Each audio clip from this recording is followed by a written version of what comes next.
সেটি তাদের মানে উদ্যোক্তাদের কিভাবে আপনারা এখানে সম্পৃক্ত করবেন, সেক্ষেত্রে অনুপ্রেরণা কি? এটা খুবই সহজ। আপনি যদি দেখেন যে অনেকগুলো পাওয়ার প্ল্যান্টে কিন্তু আপনার গ্রিড তো নাই, গ্রিডে আপনার অ্যাপ্রক্সিমেটলি আপনার ধরেন 9 টাকার মতো পড়ে, 9 থেকে 10 টাকার মতো আপনার গ্রিড পাওয়ার। আর যদি আপনি ডিজেলে করতে যান, যারা ডিজেলে চলে, ডিজেলে কিন্তু আপনার 16 টাকার উপরে, 16 থেকে 20 টাকার মতো আপনার কস্ট পড়ে। আর আমরা যদি রুফটপে করি, রুফটপে করার অনেকগুলো অ্যাডভান্টেজ আছে, যেমন ধরুন আইপিপি প্রজেক্ট, যে লার্জ স্কেলে যেগুলো আমরা গ্রাউন্ড মাউন্টেড করি। তো ওখানে হচ্ছে প্রথমে আপনার ল্যান্ড কিনতে হবে অথবা ল্যান্ড লিজ নিতে হবে, তারপরে ল্যান্ড ডেভেলপমেন্টের একটা ব্যাপার আছে, তারপরে সেই জায়গায় সিভিল কনস্ট্রাকশনের রিকোয়ারমেন্ট আছে, সিভিল কনস্ট্রাকশন এবং স্ট্রাকচার, তারপরে আপনার সাবস্টেশন করার প্রয়োজন আছে, তারপর হচ্ছে ট্রান্সমিশন লাইন করার প্রয়োজন আছে, এবং ট্রান্সমিশন লাইন করার জন্য আপনার যে জায়গা লাগবে, যেটাকে আমরা রাইট অফ ওয়ে বলি, এগুলোর প্রয়োজন আছে। যার ফলে হচ্ছে কি, এই সমস্ত ফ্যাক্টরগুলোর জন্য দেখা যাচ্ছে প্রজেক্ট কস্ট আপনার অনেক বেড়ে যায় এবং প্রজেক্ট আপনার লিঙ্গার হয়। কিন্তু যদি আমরা রুফটপ গুলো ইউজ করি, তাহলে রুফটপ হবে কি, আমার এই জিনিসগুলো কিন্তু এডিশনাল তেমন লাগছে না। যার ফলে দেখা যাচ্ছে যে রুফটপে আমি যদি সোলার মানে ইনস্টল করে তারপরে যদি আপনার পাওয়ার প্রডিউস করি, তাহলে সেটার কস্ট আপনার আইপিপির চেয়ে কস্ট অনেক কম পড়ে। আর এখানে যদি আমরা নেট মিটারিং করি, আপনি যদি আইপিপি অলরেডি রুফটা ইউজ করে পাওয়ারটা যদি গভর্নমেন্টকে বিক্রি করতে যায়, তাহলে এখানে একটা নেগোসিয়েশনের ব্যাপার আছে, জিনিসটা কি কি পরিমাণ পাওয়া যায় বা গ্রিড নিতে পারবে কিনা। এটা না করে যে আমরা যদি নেট মিটারিং করে ফেলি, তাহলে আর কি আপনার যে ইন্ডাস্ট্রির যে ওনার, উনি যে সোলার থেকে যে পাওয়ারটা তৈরি করছে সেই পাওয়ারটা উনি ব্যবহার করবেন, কেবলমাত্র এক্সেস পাওয়ারটা কি হবে, আমার ন্যাশনাল গ্রিডে চলে যাবে। এবং আমরা জানি যে রাতের বেলা সোলার করবে না, অথবা আপনার ধরেন উইকেন্ডে, তখনও কিন্তু আপনার আমার কি হবে, আপনার ইন্ডাস্ট্রিতে আপনার ধরেন যদি প্রোডাকশন না থাকে, তখন সেই পাওয়ারটা আপনার চলে যাবে ন্যাশনাল গ্রিডে। তো মাস শেষে সে কি করবে, আপনার নেটের উপর দিবে, তাতে দেখা যায় তার জন্য সাশ্রয় হয়েছে। এবং আমরা ক্যালকুলেশন করে দেখেছি যে অ্যাপ্রক্সিমেটলি ধরেন 5 থেকে 6 বছরের মধ্যে আপনার যে তার ইনভেস্টমেন্টটা উঠে যায়। কিন্তু প্রোভাইডেড এখানে যদি আমার আপনার লোনটা যদি সফট লোন হয়, এবং বাংলাদেশে আপনার ইসকল এবং বিআইএম নামে দুটো অর্গানাইজেশন আছে, যে গভর্নমেন্ট ফিনান্সিয়াল অর্গানাইজেশন। তো ওরা সব থেকে আপনার এই যে সফট লোন গুলা দিয়ে থাকে। রিসেন্টলি আবার বিসিএফ এর ফান্ড আছে, গ্রিন ফাইন্যান্স ফান্ড, যেটা আরো লো কস্ট, অ্যাপ্রক্সিমেটলি 2% উপর যদি কেউ ইন্টারেস্টেড হয় এবং আপনার যদি প্রজেক্ট ডেভেলপ করতে পারে, তাহলে সেই ফান্ডটা পাওয়ার কিছু স্কোপ আছে। এবং তাতে দেখা যাচ্ছে যে প্রোডাকশন কস্ট কিন্তু আমার ন্যাশনাল গ্রিডের যে পাওয়ার, তার কাছাকাছি অথবা তার চেয়ে কিছু কম হয়। তো এভাবে তাদের ইন্টারেস্ট দিতে পারে। যাইতে একটু জানতে চাই, এক্ষেত্রে কমপ্লায়েন্স এর কোনো ইস্যু আছে কিনা? অনেক ক্ষেত্রেই দেখা যায় যে রিনিউয়েবল এনার্জি যদি ইন্ডাস্ট্রিতে ব্যবহার করা হয়, তাহলে কমপ্লায়েন্স এর কিছু বেনিফিট পাওয়া যায়। জি জি। স্পেশালি আমরা যদি একটু আরএনডি সেক্টরের দিকে তাকাই, তো সেখানে কিন্তু আপনার একটা নতুন কমপ্লায়েন্স অ্যাড হচ্ছে, সেটা কি লিড সার্টিফিকেশন। যদি কোনো আরএনজি কোম্পানি যদি লিড সার্টিফিকেট হয়, তাহলে তার একটা সার্টেন কিছু অ্যাডভান্টেজ পায় আপনার আদার থেকে, স্পেশালি ফ্রম দ্য ইউরোপিয়ান এবং আদার বাইরের কাছ থেকে। তো তো সেক্ষেত্রে আমরা দেখেছি যে লিড সার্টিফিকেশন যে সিস্টেমটা, সেখানে ধরেন আপনার সোলার সিস্টেম একটা সার্টেন অ্যামাউন্টে যদি সোলার থাকে, তাহলে তারা 7 থেকে 9 পয়েন্ট পর্যন্ত পেতে পারে।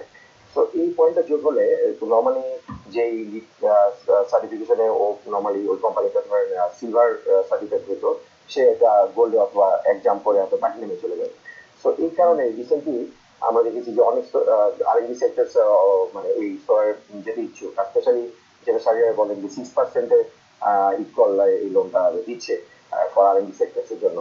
তো এই কারণেও তারা এখন ইন্টারেস্ট ফিল করছে, তারা আমাদের থেকে টোটাল এস্টিমেশনটা নিচ্ছে, এবং তাদের টোটাল ক্যালকুলেশন অনুযায়ী তারাও দেখছে যে জাস্ট উইদিন 6 ইয়ার্স এর মধ্যে, 6 বছরের মধ্যে তাদের পুরো টাকাটা উঠে আসছে, যেখানে কিনা 25 বছরের মতো তারা সেখান থেকে সোলারের মাধ্যমে তাদের পাওয়ারটা পাবে। তো সেক্ষেত্রেও তাদের জন্য ইকোনমিক্যালিও তাদের জন্য এটা অনেক বেশি ভয়াবহ। তো এই দুইটা দিক থেকেই তারা এখন অনেক বেশি ইন্টারেস্টেড হচ্ছে যে সোলারে যাওয়ার। সোলারের ইকোনমিক লাইফটার কথা আপনি বলছিলেন 20-25 বছর, এইটার ক্ষেত্রে কি সোর্সিং এর কোনো আহ, মানে পার্থক্য হয় সোর্সিং এর কারণে, যে আপনি কোথা থেকে এটা আনতেছেন, কিরকম মানের আনছেন, সেটি দেখার কোনো আহ, কর্তৃপক্ষ আছে কিনা? জি জি জি। দেখার কিছু কর্তৃপক্ষ আছে, আমার মনে হয় ইসকোরও রিসেন্টলি এটা নিয়ে কাজ করছে। একটা মনে হয় বুয়েটে, এবং ওনাদের যে যে আপনাদের যে ল্যাবটা দিয়ে ওখানে মনে হয় আপনারা টেস্ট করছে, বুয়েটও টেস্ট করছে, এবং ইসকোল এটা নিয়ে কাজ করছে। তো এটা হচ্ছে কি, আসলে আমাদের এই সোফা দিয়ে আমরা যদি আমরা গোটা দেখেছি বাংলাদেশে প্রোডাকশন সিস্টেমের, আবার আবার আবার আমি একটু আলোচনা করি, সেটা ছিল কিন্তু বেসিক্যালি যেখানে গ্রিড জানে অফগ্রিডলেস। তো অফগ্রিডলেসে কি হয় নর্মালি, যারা থাকে তারা কিন্তু গ্রামের রুরাল পিপলরা দিয়ে যাচ্ছে, তারা কিন্তু খুবই প্রাইস কনসার্ন হয়, হ্যাঁ, তারা খুবই প্রাইস সেন্সিটিভ হয়। তাদেরকে কিন্তু আপনি কোয়ালিটি দিয়ে ধরতে পারবেন না। তো দেখা যায় এই জন্য দেখা যায় যে জিনিসের উৎপাদন খরচ অনেক বেশি, সেইখানে যদি সবচেয়ে লো এন্ডের ইউজার থাকে তাহলে তো অবশ্যই জি জি হ্যাঁ এই গ্যাপটা একটা দিকে যায়। তো সেক্ষেত্রে দেখা যাচ্ছে কি আমাদের দেশের আহ, যারা করেছে সোলার সিস্টেম বা যারা নিচ্ছে বা যারা ইউজার যারা আছে, তো তারা বেসিক্যালি চাইনা থেকে ইম্পোর্ট করেছে প্রপার। কারণ আর এখানে ওনারা কিন্তু জেনারেশন নিয়ে খুব একটা কনসার্ন ছিল না। ইন এডিশন আবার আমাদের দেশে যে একটা ছিল যে একটা সার্টেন অ্যামাউন্ট অফ আপনি যদি ইলেকট্রিক কানেকশন নিতে চান তাহলে আপনাকে আবার তার একটা সার্টেন পোর্শন আপনাকে সোলার থাকতে হবে, যেটা ছিল প্রপার।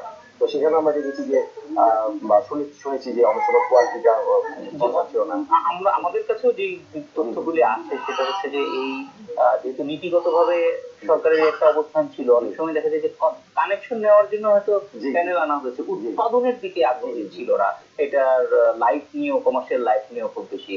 জি জি জি আমরা এরকমও শুনেছি যে অনেকে এনে তারপর কিছুদিন পরে এটা ফেলে রাখতো বা ইউজ করতে হয়েছে, জাস্ট কোনো মতে শুধু জাস্ট আপনাকে আপনার কাছ থেকে ধরেন কথার কথা বিজেপি থেকে জাস্ট লাইনটা নেওয়ার জন্য তারা এটা ইনস্টল করতো অবশ্যই। বাট এখন আমার মনে হচ্ছে যে এই বিষয়ে যেহেতু আমরা এখন নেত্রীতে যাচ্ছি, এখন কিন্তু সবাই জেনারেশন নিয়ে কনসার্ন হবে। হ্যাঁ, তারা চিন্তা করবে যে এই প্যানেলটা বসাচ্ছি সেখান থেকে আমার আউটপুটটা কি আসতেছে। তো সেই ক্ষেত্রে আমার মনে হয় এখন চাইনিজের